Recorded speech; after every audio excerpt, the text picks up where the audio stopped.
Everybody these days is spending thousands of dollars every month trying to get seller leads. They're doing Google ads, running Facebook ads, even picking some up on Zillow or doing some mailers. But everyone is ignoring something. And every single day, there are homeowners literally raising their hand saying, I want to sell. And those are expired listings. The crazy part is most agents won't even call them because they're afraid of getting yelled at or being told to be left alone, right? And what we're going to talk about today is one of the highest ROI lead sources you can find, and specifically for listings these days too, and that's expired listings. Good morning, Pete. How are you today? I'm doing great, man. How are you? Good, good. So yeah, I know we're talking about expires today, and I agree. A lot of agents don't want to call them because they're afraid of the rejection. Every agent is calling them, and honestly, I don't think it's that many agents that are calling them as much as they think. They might be getting 10, 15 calls by the morning. But one of the things that we always tell our agents is we got to make sure that we're one of the first ones to call those expireds. But before we dive into the tactics and all of that, why is expired listings, why are they a really good source and why are they such a high converting lead source? I mean, it's point blank. They've been on the market already, right? And something didn't happen that, caused them to actually go the whole course of the listing agreement and then come off the market as an expired listing past the actual date of when that agent was allowed to advertise that property. And really, it's what better lead source can you get than that, right? Someone that actually wants to sell their house. You don't have to convince them. All you got to do is guide them in the right direction. And what baffles me is, agents just don't call them, don't call expireds at all. And they probably assume things about the expireds. And that's the reason why most people don't call the expired listings or the actual sellers themselves. They might think that they're mad at this point, or they've been called already, or they hate realtors because of their experience of, what they just happened. They just came off the market and weren't successful. And the reality is, most of these sellers are not frustrated with realtors. They're frustrated with the result that they got. And really, it's not necessarily talking to another professional. It's the results that they got with the previous one. So you just got to show them a different game plan, but most of all, make the phone call. Right, Pete? 100%. And one of the things that most people don't know is that expired listings convert at a 44 list rate and about 20 sold rate. It's the highest conversion of any lead source, like you said, beating all the portal leads, all the cold calling type of other leads or circle prospecting. So it's just mind blowing to me that, a lot of agents just are afraid of calling them. And one of the things too that I notice is that agents will only call that expired lead once during that specific time, and then they will focus on the new batch of expired leads that will come in the following day. And we know that it takes more than one call attempt to any type of lead, no matter where they come from, because you might be just catching them at a wrong time of day, might be busy, they're just getting annoyed from all the calls. Like, you got to continue to put them in a pipeline where they're getting multiple touches, call them morning, afternoon, and evening, the 3 by 3 by 3, like we talked about the other episode, and then continue to nurture those leads because, they might not list now, but they might list in 6 months, or 9 months or even a year. So you just got to continue to follow up with them. No, you got to continue to follow up. It's so true, right? And most agents choose comfort over opportunity. That's just point blank. And the thing is, if you think about it, if it takes 7 to 10 calls to get someone, on the phone or talking to you, and most agents quit after 2 to 3, the opportunity actually, becomes more vast once you get further into the call schedule, right? When people start to fall off, then your opportunity gets better. So you just have to stick in there and just think about it as a marathon. This isn't a sprint, right? Initially, you might be sprinting, speed to lead, but now we got to continue as a marathon and you just got to keep up with it. And other people are just going to fall off. Okay. And just understand that where it's uncomfortable, that's where opportunity sits, right? If you want opportunity, you got to do uncomfortable things. And expired sellers have already made a decision to sell. That's the crazy part about it, right? You're not creating the motivation of it. They already are motivated. They're just looking to find someone who can actually help them. And you're finding someone who already has, a motivation to sell. So you really want to capitalize on that and just basically just make sure you do treat it as a marathon. You're going to keep, nurturing this person. If you get them earlier in your call schedule, you're trying to build rapport, you're trying to provide value because yes, they need to get over that previous transaction, but they need to also see that you could show them a different result. And that's what they're frustrated with. Just keep that in mind. Yeah, a lot of agents get stuck on researching the perfect expired script and trying to figure out which way to go about them. Should I drop them off a package? Should I call them? Let me just make sure that I practice role play. And as we know, like you can watch videos all day about listening and figuring out what's the best script. But you got to practice. You got to put in the reps because that's the best way to practice. And you got to do more volume than anyone else, and that's how you get better. For So sure. don't just get hung up on all these things and all these different types of tools or, oh, let me build an AI agent now to go ahead and just do that for me. That's not going to work, right? You got to call them directly and you got to still be a human more than anything because these people are emotional. You know, it is a big deal for them that the house didn't sell and they're probably upset. They're probably frustrated and you probably need somebody to provide them a different perspective or a different type of value and how you're going to do it differently. And don't be the agent that just tells them what they want to hear because there are weak agents out there that will be like, if the seller sells them, oh, I want $2 million for this property and it's worth 1 million. You know, some agents will just be like, oh, okay, no problem, I can get that for you. And we know that it's not worth that much. And now you get into the same boat and of the previous agent and the house doesn't sell, right? So you have to provide valuable content to the seller to be able to make a proper decision and not just tell them what they want to hear. You gotta be, straightforward with them. You gotta show them what the market calls for. And at the end of the day, neither the seller or the agent decides what the house should sell for or list for. It's the market. Yeah. So true. But even going back to like, how do you talk to these people, right? And what type of scripts? I can tell you that if they're upset with the results, right? I think the best script that you can actually provide at this point is like, hey, can I get 2 minutes of your time? And just, hey, look, I know where you're going through. Story tell now, right? Pick a past time where you had success with an expired. I think just going into that, that is your script right there. To say, talk about what happened, right?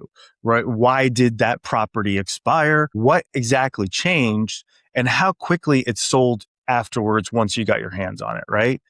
Those stories are probably the best script you're ever going to have, right? Because those stories also build credibility.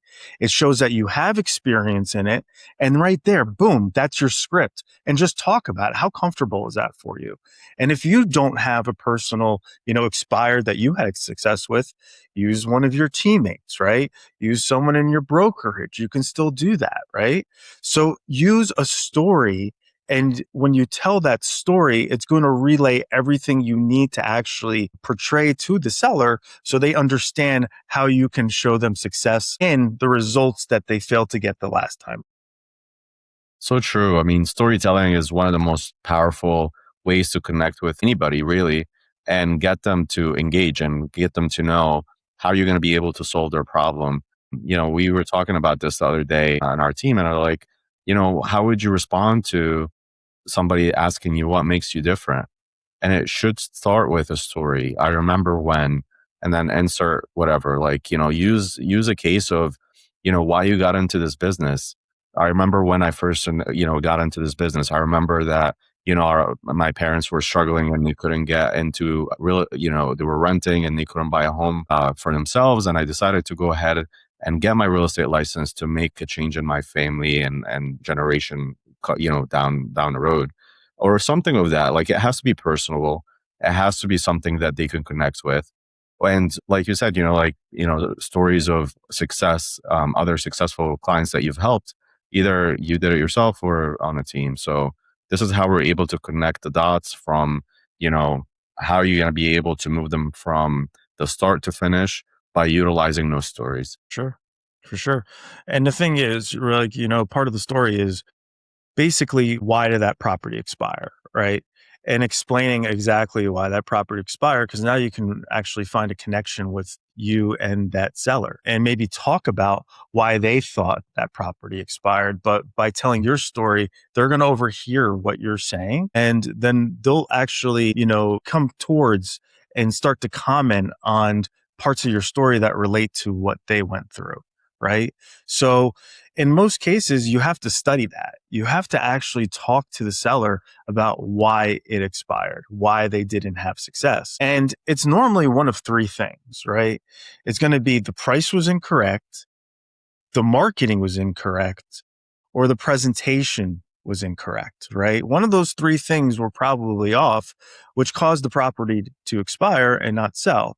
So it's good to actually, target that as well and start to talk to the seller about those three things. And, it's really, basics. It's just going back to the philosophy of selling homes. That is truly the only three things that you need to sell a property. So tackling that and being open about it, I think, is probably your best case scenario when you're talking to one of these sellers as well. For sure. And while we're calling too, like one of the things that I always like to do, and I know a lot of, our team members also do, is pulling up the listing as the phone rings, right? That's one of the things that you should always be doing, researching that listing. And as you're speaking with them, look at the price history, look at the days on the market, how many photos, what is the quality of the photos, and showing feedback of available, if it's available. So you wanna ask the agent, or I'm sorry, the seller is, hey, did you get any feedback when the house was listed? What did they say? And a lot of times, most sellers are going to complain about the agent. Oh, they didn't do a good job. I did all the showings, etc. Like, and I don't think a seller will ever admit that their home was overpriced or the marketing was bad. Sometimes they will admit that the marketing was bad, or they didn't do any open houses, or the agent wasn't from the area. So all you got to do is just listen and not start arguing with them on the phone. That's the quickest way that you can start losing trust and losing the whole lead altogether.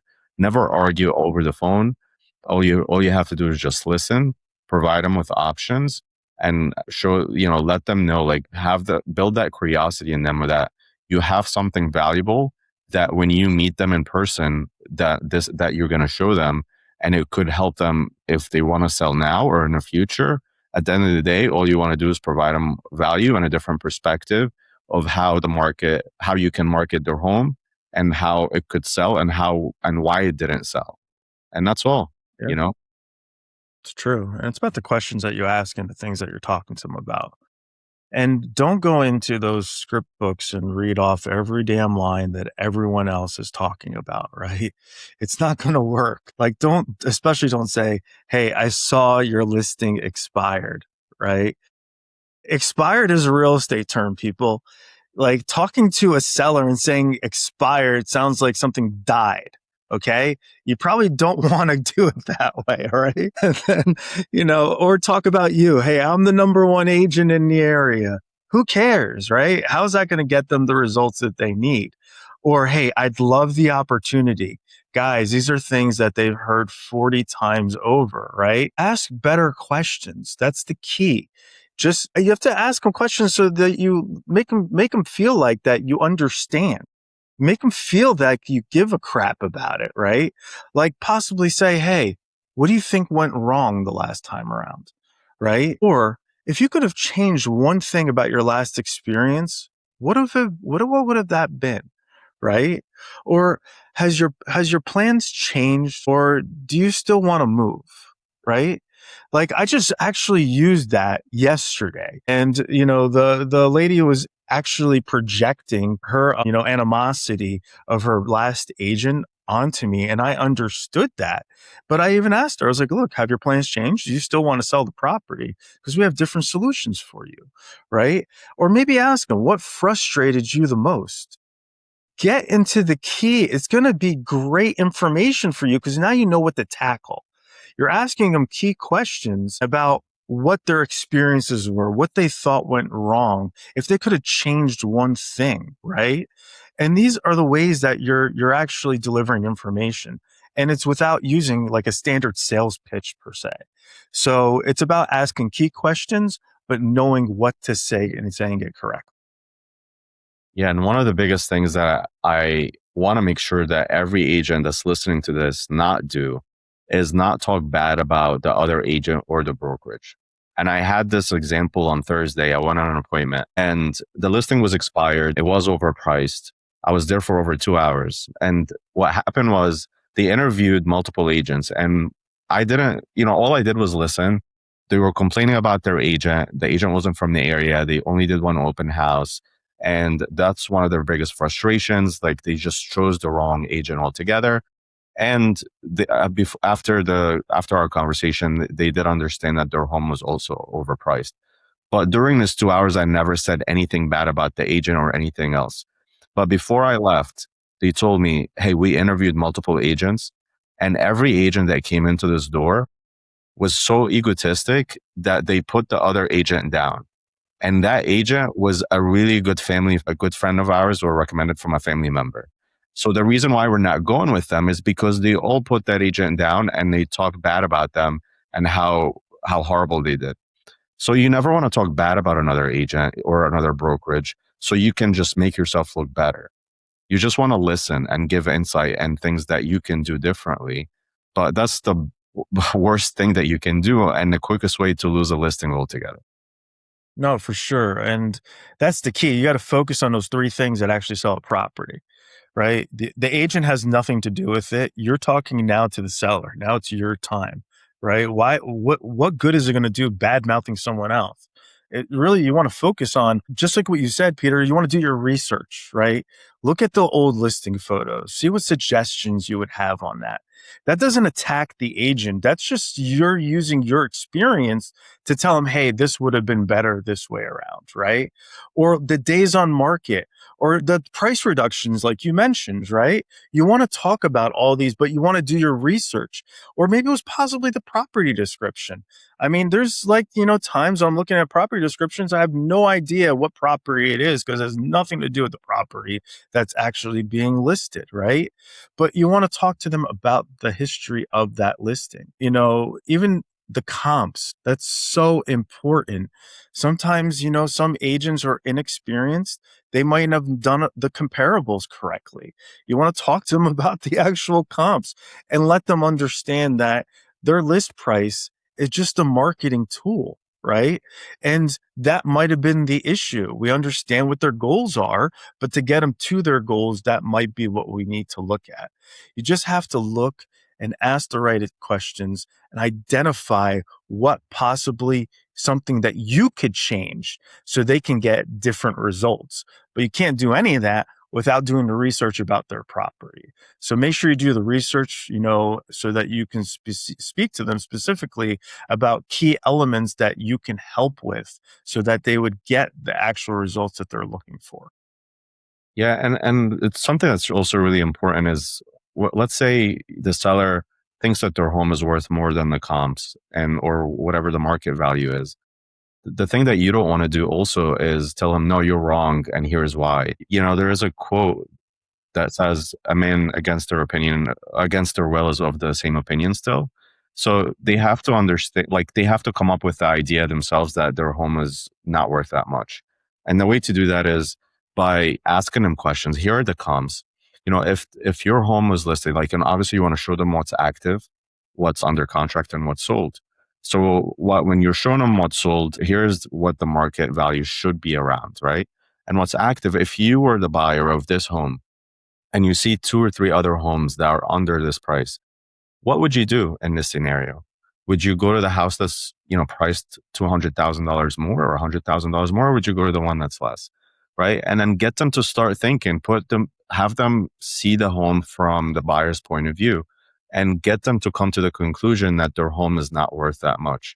Because if you start telling them, "Oh no, your home is not worth this much," and you start arguing with them, they're not gonna really get it. Like you have to get them to convince themselves that this price is not the right price, and it's not, and it's more of a strategy. And the list price is always a marketing strategy. It's part of the marketing strategy.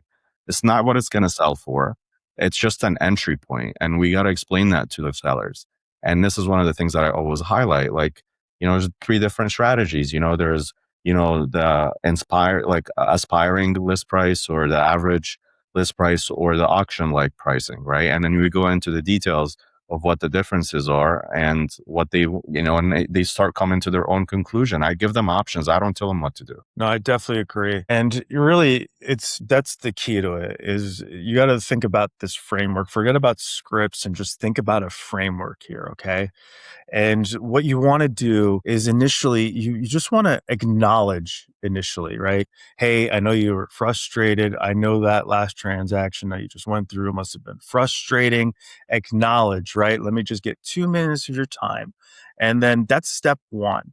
You want to acknowledge what's going on, right? Acknowledge what they just went through, right? Step two now is to diagnose, and you can't do that without asking key questions. And what you want to do is help me understand, right? I want to understand what you just went through, what your frustrations were, what you thought, what could you would have changed, right?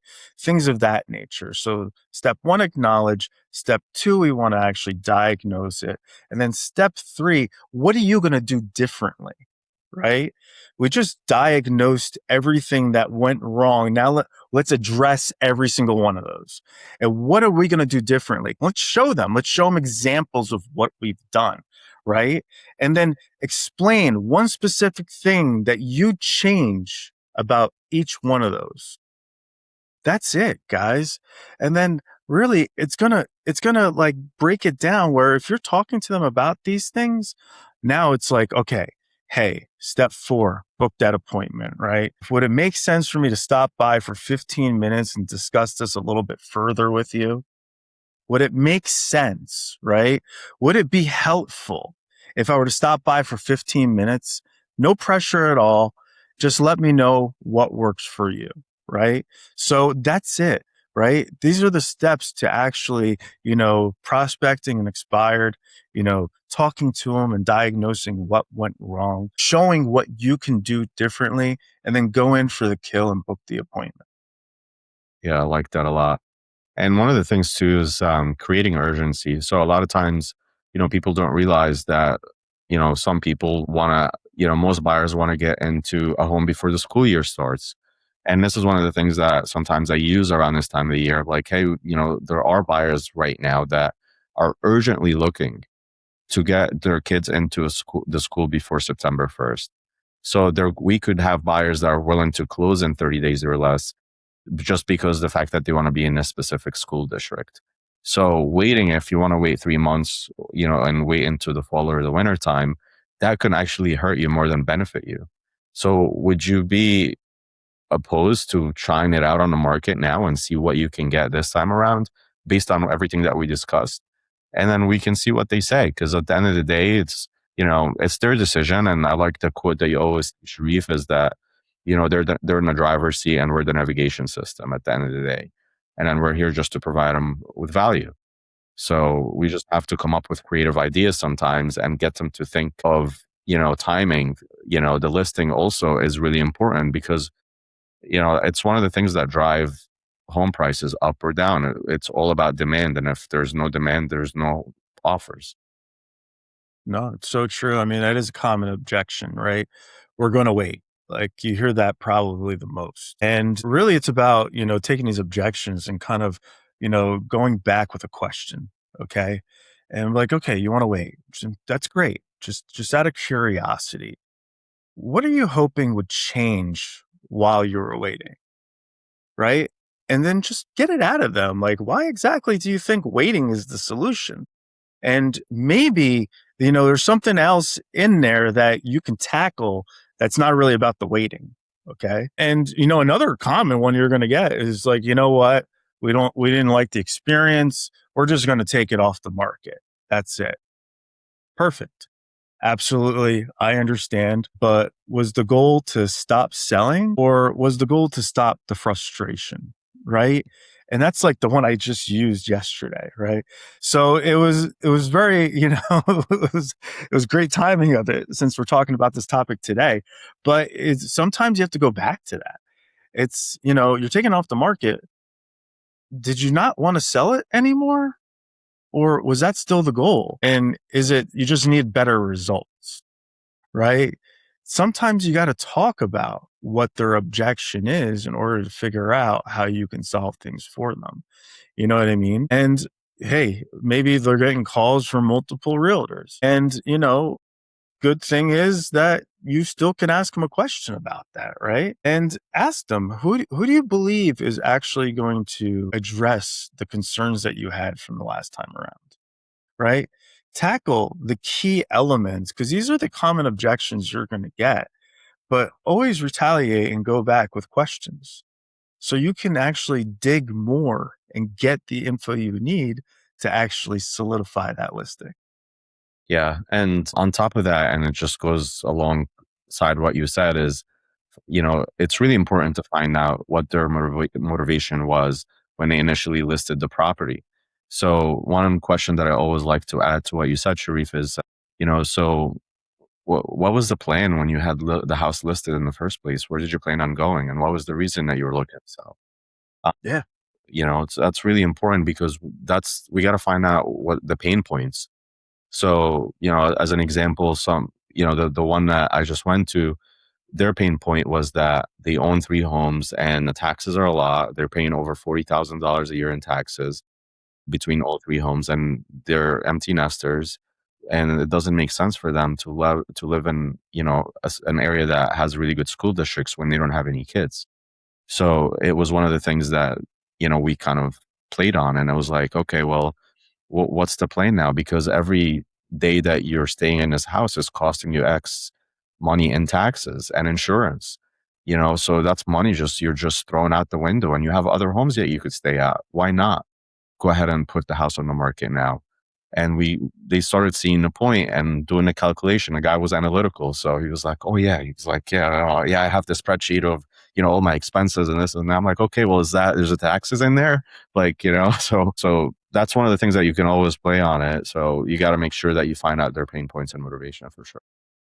Yeah, for sure. I mean, remind them why they were selling initially. It's always good to go back to remember their why they're doing it. But Pete, just real quick, I mean, what's the biggest mistake agents make with expireds? Man, I think the biggest mistake for them is not having a system to call them. They need to have a proper system to have a proper follow up with them, calling them more than once, and not they got to just call them regularly on daily basis. Like they got to time block the calls for expires. We typically recommend anytime between 8 and 9, so this way you are ahead of the game. Yep. Yeah, I mean, when you're talking about that, how many follow-ups do you think, an agent should expect to make? I mean, and it seemed like with any lead that we talk about, it's 3 by 3 by 3 until until they either put a restraining order on you or they, God forbid, pass away. So you just got to continue to call them until they answer, and use different types of communication methods between call, email, and text. Video text is also really important. And on top of that, don't be afraid to door knock if they're still not responding. Yeah, and stick in there, man. I can tell you, man, this lady I was speaking to yesterday, she was beating me up. She even multiple times had told me we had no business to do together. She's expiring soon. She has no business to do together, right? And you got to stick in there, right? But Pete, another thing is what is the one thing that most expired sellers want? They just want to get their home sold at the end of the day for Yeah, the quickest amount of time and the most money in their pocket. So yeah, we got to make yeah, sure that we talk about that and touch on that too. So, and they want to get the calls to stop. yeah. I mean, it's a great lead source, right? It's got one of the best ROIs. And Pete, when it came down to it, right, would you rather have like 100 cold internet leads or 20 expired listing leads? God, 20 expires all day. And the thing is, it's not even expensive, to get expired listings. So, that's one of the quickest ways. If I were to ever to move to a different market and I have no database altogether, That's for expires is definitely the number one thing that I'll probably focusing on, and for sale by owners. For And sure. that's really cheap to get. But again, you have to have the proper systems because most agents don't have any systems. They just swing it every single day and they don't call the same time, and they just call once and stop altogether. For sure. Definitely all great points. I mean, key takeaways that from today, guys, is that expired doesn't mean that was unsellable, right? It just means that the strategy used last time around failed, right? That's basically what it comes down to. And number two is you want to lead with empathy, right? Not ego. Nobody cares how many homes you sold. Nobody cares if you're the best agent in the area. No one really cares about that. And number three is preparation beats scripts 100% of the time. So know what you're talking about. Research a little bit, right? Know the market, know something. What I like to do is just hop on to the MLS while I'm speaking to someone and just scan through the MLS while I'm talking to them. I'm not talking about, hey, prep and research a property before you call them. No, I'm talking about while you're speaking to them, know about what you should be talking about. And number four is consistency beats everything. All right. Consistency is better than intensity. Sometimes you can be at it for a day, but if you're not consistent, with calling expireds every day, you're not going to see the results. And number five is, one expired listing can become multiple referrals if you deliver a great experience. Just remember that, guys. So that, seller could talk about their whole sphere, their neighbors, that could lead to multiple referrals for you. So best ROI you're going to find today is definitely going to be expired listings. I hope you guys got some value out of these key takeaways as well.